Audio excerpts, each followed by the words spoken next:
In 607, Japanese builders completed a wooden pagoda in Nara Prefecture. It contained 0 nails, 0 screws, and 0 metal fasteners of any kind. Since that time, 46 major earthquakes have struck the region. In 1995, the Kobe earthquake killed over 6,000 people and flattened modern buildings across Japan. Engineers rushed to inspect the ancient pagoda.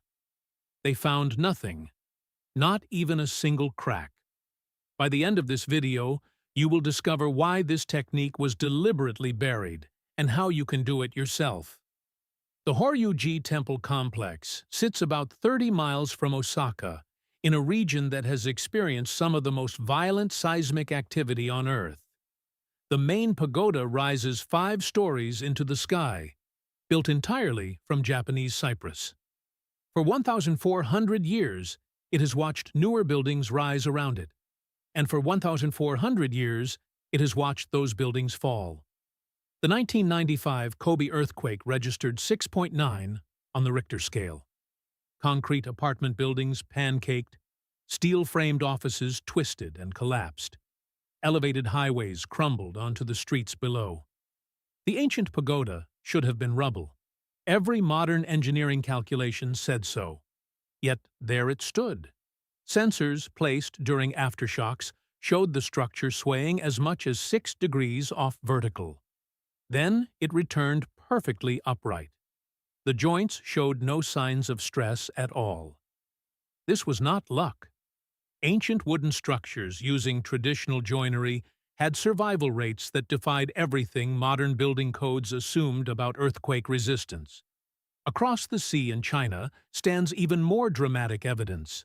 The Yingxian Pagoda rises 220 feet above the plains of Shanxi Province.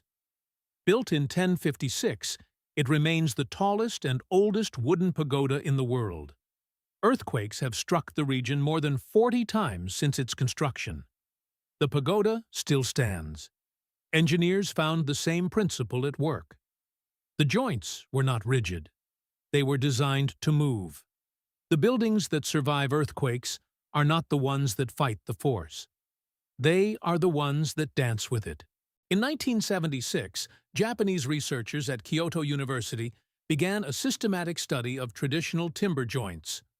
Modern construction relies on rigid connections, bolts, nails, and steel plates. Builders try to make the joint as stiff as possible so the building acts as one solid unit. When the force exceeds what rigid connections can handle, failure is sudden and catastrophic. Japanese joinery operates on the opposite principle. The joints are designed with intentional play, small gaps, precise angles, and surfaces that can slide against each other under stress. The structure sways like a tree in the wind, rather than snapping like a frozen branch. The central pillar of a traditional pagoda demonstrates this principle in its most dramatic form. The Shinbashira is suspended. It hangs from the roof structure and hovers just above the ground without touching the foundation. During an earthquake, this massive wooden pillar swings like a pendulum inside the building. As the floors try to move in one direction, the heavy pillar pulls them back towards the center. It acts as a passive damping system invented 200 years before engineers had a name for the concept. Modern skyscrapers now use tuned mass dampers based on exactly this principle. The joints that connect the horizontal and vertical members are equally sophisticated. The Kanawatsugi joint splices 2 beams together using interlocking Z-shaped cuts. No metal, no adhesive. Each of these joints requires tolerances between 1/10 and 3/10 of a millimeter. Researchers at Oregon State University documented something remarkable in 2019. Traditional Japanese joints that have been in service for 50 years are measurably stronger than the day they were installed. The wood fibers under compression slowly interlock at the cellular level. The joints gain 15 to 20% additional strength over decades. Compare this to nail and screw connections. Modern fastener joints lose 30 to 40% of their holding power within 20 years. If these joints are stronger, last longer, and survive earthquakes that destroy modern buildings, why did we stop using them? The answer begins in 1868, with a deliberate decision to bury 1,000 years of knowledge.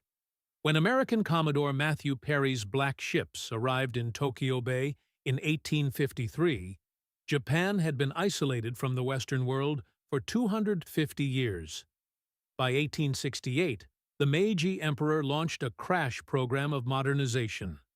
Western technology would be adopted wholesale. Traditional Japanese methods were labeled backwards and systematically discouraged. The 1919 Urban Building Law made this abandonment official. Traditional builders suddenly needed paperwork they could not produce. Their joints had no engineering formulas because the formulas had never been written down.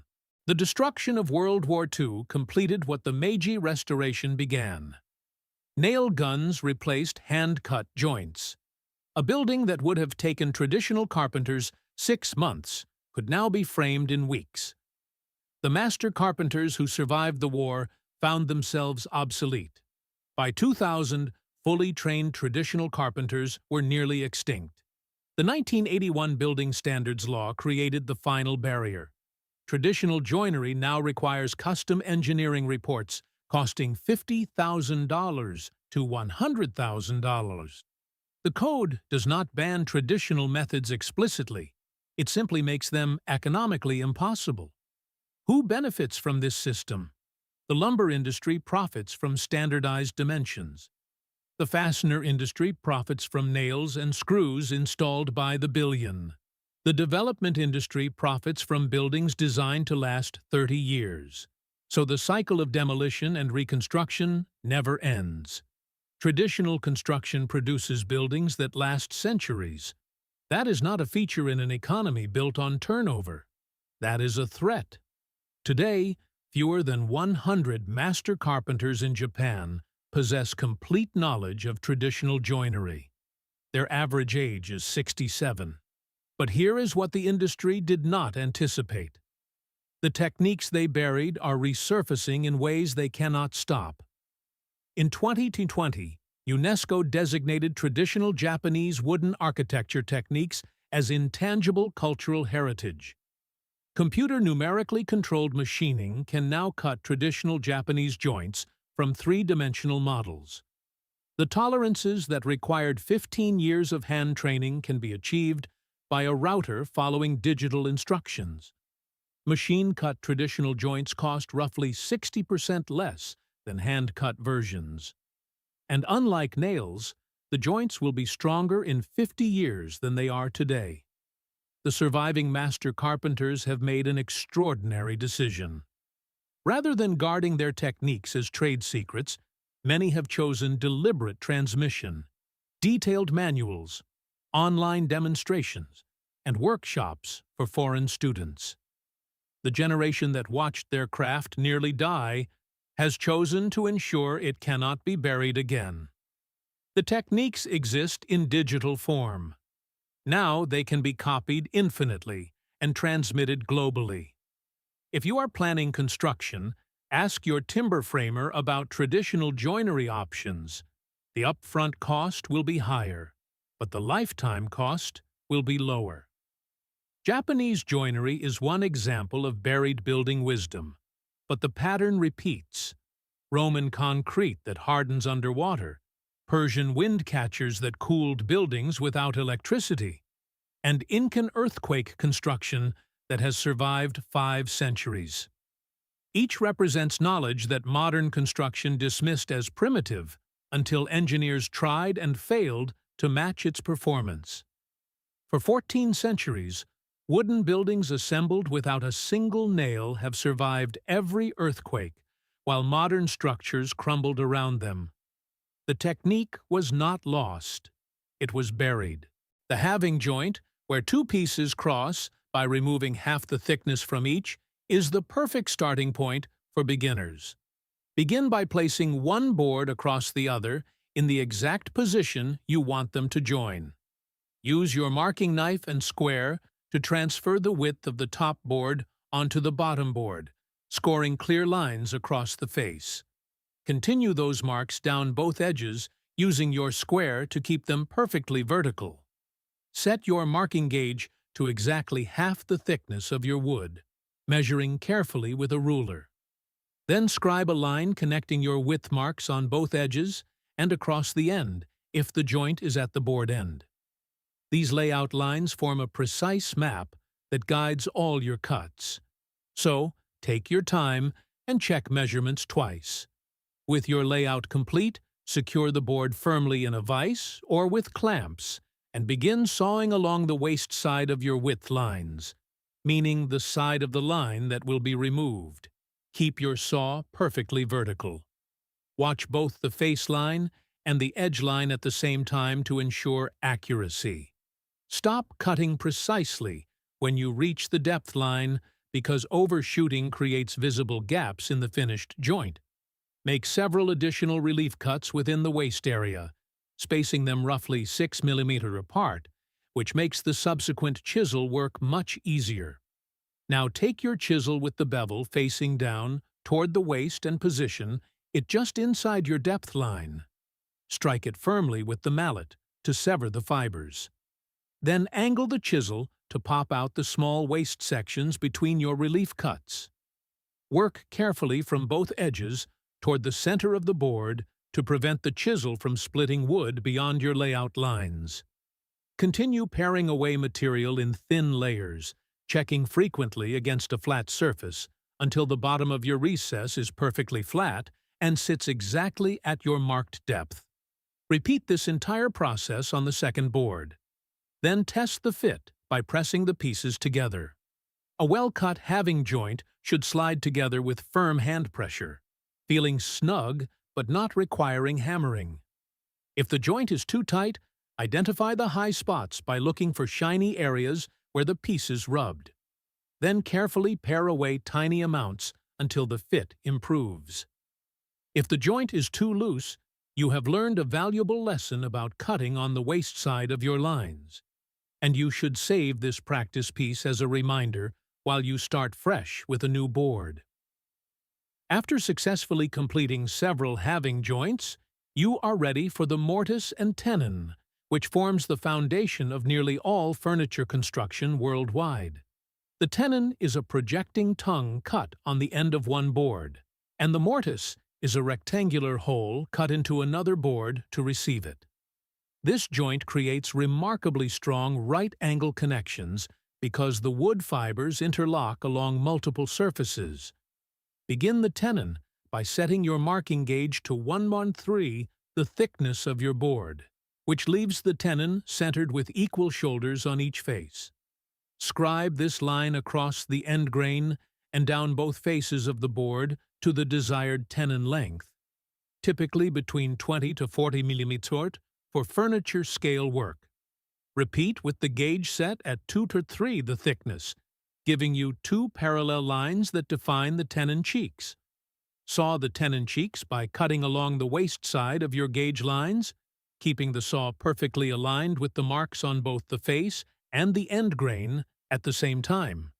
These cuts are among the most important in all of woodworking, and developing your eye for straight vertical sawing takes practice.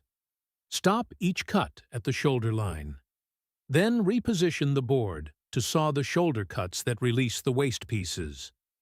Clean up any roughness on the tenon cheeks with light chisel paring, keeping the surfaces flat and the edges crisp. For the mortise, position your freshly cut tenon directly on the receiving board exactly where you want the joint. Trace around it with your marking knife and extend depth lines down the face using your square and marking gauge. Drilling out the bulk of the waist makes mortise cutting far easier. So, select a drill bit slightly smaller than the mortise width and bore a series of overlapping holes to your marked depth, taking care to keep the drill perpendicular to the surface. Now, use your chisels to clean the mortise walls, working carefully to create flat vertical sides and square corners. Begin each chisel cut at the top of the mortise and work downward in thin layers, checking your progress against the layout lines constantly. The finished mortise should have walls that are straight, smooth, and perfectly sized to receive the tenon with firm hand pressure.